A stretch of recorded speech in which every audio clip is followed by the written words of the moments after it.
Hello और नमस्कार दोस्तों। जैसा कि थंबनेल में दिखाया गया है, यह वीडियो सभी कॉम्पिटिटिव एग्जाम के लिए बहुत ही महत्वपूर्ण वीडियो साबित होने वाली है। इस वीडियो में हम सामान्य विज्ञान से संबंधित और टॉपिक अपना रहेगा प्रकाश का परावर्तन एवं नियम के अंतर्गत बहुत ही चुनिंदा और महत्वपूर्ण क्वेश्चनों को हल करने वाले हैं। इन क्वेश्चनों से बाहर ही कोई प्रश्न जाएगा, ऐसा इन वीडियो में इन प्रश्नों को बनाया गया है। दोस्तों, बिना कोई देर किए हुए बढ़ते हैं अपन पहले प्रश्न पर। अपना पहला प्रश्न है, प्रकाश की किरणें गमन करती है। तो यहाँ पर ऑप्शन है तिरछी रेखा में, किसी भी रेखा में, सीधी रेखा में या फिर टेढ़ी रेखा में। तो दोस्तों, ये आपने कक्षा 10वीं की पाठ्य पुस्तक में पढ़ा होगा, एनसीईआरटी की।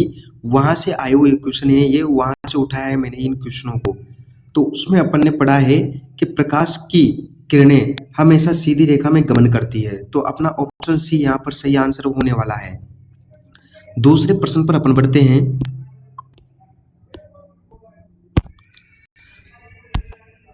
प्रकाश व्यवहार करता है। तो प्रकाश किस भांति व्यवहार करता है, ये बहुत ही इंपॉर्टेंट और मोस्ट इंपॉर्टेंट क्वेश्चन है दोस्तों।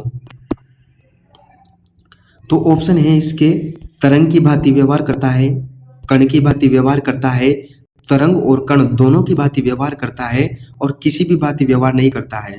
तो इसका सही आंसर है दोस्तों ऑप्शन नंबर सी। हमने पढ़ा है कि प्रकाश तरंग की भांति व्यवहार भी करता है और कण की भांति व्यवहार भी करता है, लेकिन कक्षा 10वीं की पाठ्य पुस्तक में अपन ने पढ़ा है एनसीईआरटी की में, तो उस हिसाब से अपना सी ऑप्शन राइट है। तरंग व कण की भांति दोनों की तरह व्यवहार करता है दोस्तों।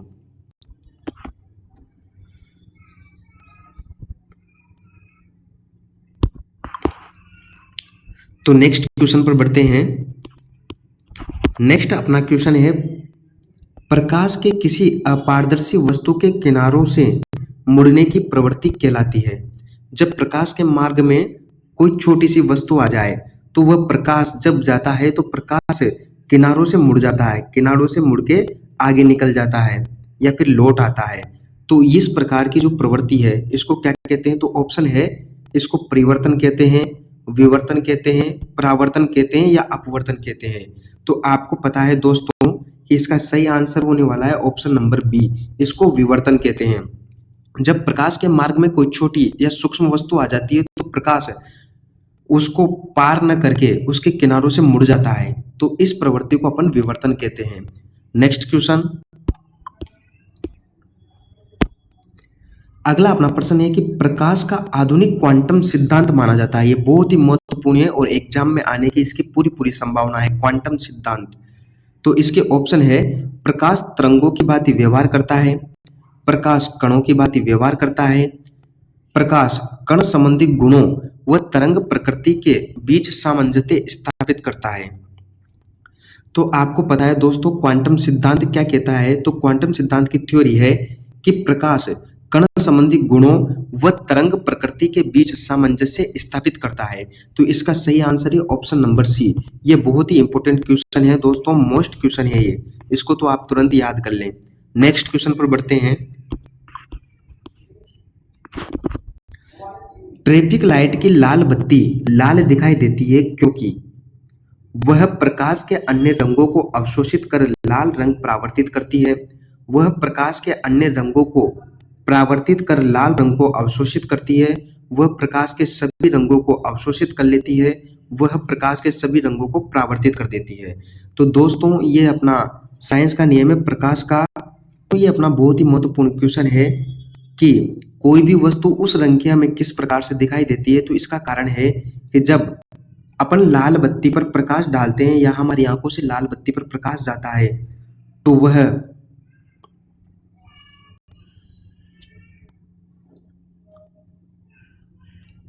वह बत्ती सभी रंगों को तो अवशोषित कर लेती है और लाल रंग को हमारी आंखों के पास परावर्तित कर देती है, भेज देती है। इसलिए हमें वो वस्तु लाल दिखाई देती है, वह बत्ती लाल दिखाई देती है। तो इसका सही आंसर होने वाला है ऑप्शन नंबर ए, वह प्रकाश के अन्य रंगों को अवशोषित कर लाल रंग को परावर्तित कर देती है। नेक्स्ट क्वेश्चन, अगला अपना क्वेश्चन है कि प्रकाश की चाल सर्वाधिक होती है। ये बहुत ही महत्वपूर्ण क्वेश्चन है, बहुत ही मोस्ट क्वेश्चन है ये। तो हवा में सर्वाधिक होती है या फिर निर्वात में सर्वाधिक होती है, जल में सर्वाधिक होती है या फिर ठोस में सर्वाधिक होती है। तो दोस्तों इसका सही आंसर है ऑप्शन नंबर बी, निर्वात में प्रकाश की गति सबसे ज्यादा होती है। नेक्स्ट क्वेश्चन अपना है कि निर्वात में प्रकाश की चाल क्या होती है। तो ये भी बहुत ही मोस्ट इंपोर्टेंट क्वेश्चन है दोस्तों। पूरे क्वेश्चन एनसीईआरटी की बुक से कक्षा 10वीं वाले से चयन करके मैंने बनाए हैं। बहुत ही इंपोर्टेंट क्वेश्चन है जो सीधे सीधे किसी भी कॉम्पिटिटिव एग्जाम में पूछे जाने वाले हैं। तो इसके ऑप्शन है 3 × 10⁸ मीटर पर सेकेंड, 3 × 10⁸ सेंटीमीटर पर सेकेंड, 3 × 10⁸ किलोमीटर पर सेकेंड और इनमें से कोई नहीं। तो दोस्तों इसका सही ऑप्शन है ऑप्शन नंबर ए, 3 × 10⁸ मीटर पर सेकेंड। ये इसका सही आंसर है। नेक्स्ट क्वेश्चन पर अपन बढ़ते हैं। प्रकाश के परावर्तन के नियम है। तो दोस्तों बहुत ही सिंपल क्वेश्चन है, आपको सबको पता है। ऑप्शन है 3, 2, 4 या फिर 1। तो इसका सही आंसर है दोस्तों ऑप्शन नंबर बी, प्रकाश के परावर्तन के 2 नियम होते हैं। नेक्स्ट क्वेश्चन, अगला अपना प्रश्न है कि प्रकाश के परावर्तन के नियम के बारे में सत्य कथन है। तो आपको सत्य कथन बताना है। तो ऑप्शन 1 है कि आपतन कोण बराबर परावर्तन कोण। तो ये अपना नियम नंबर 1 है, बिल्कुल सही है।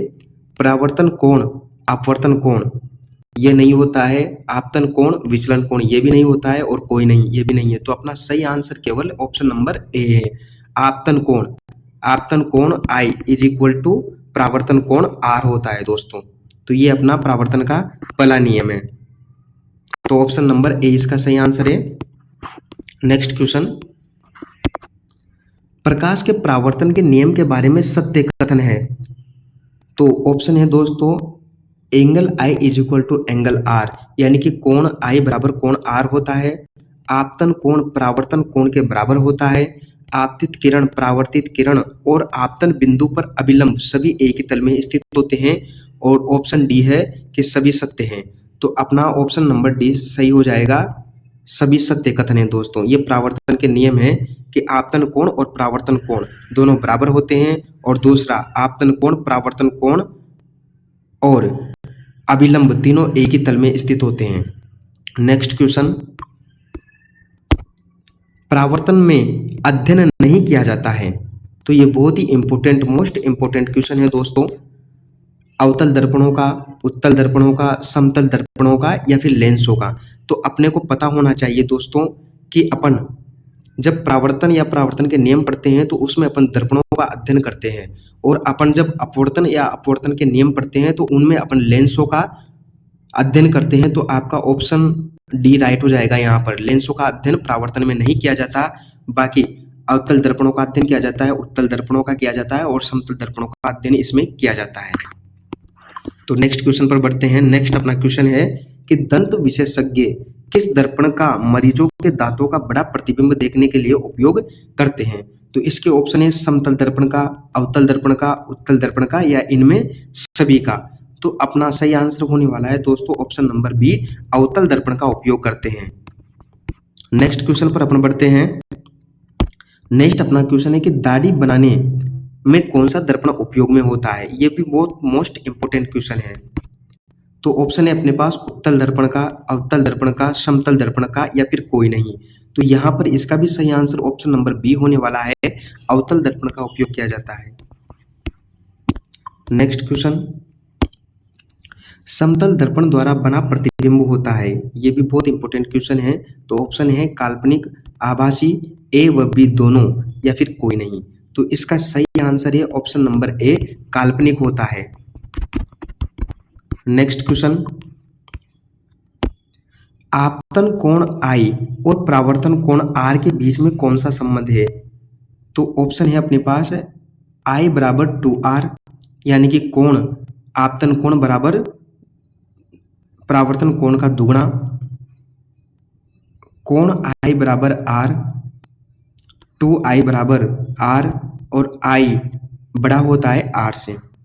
तो अपने को पता है कि एंगल I = एंगल R। तो इसका सही आंसर है दोस्तों ऑप्शन नंबर बी।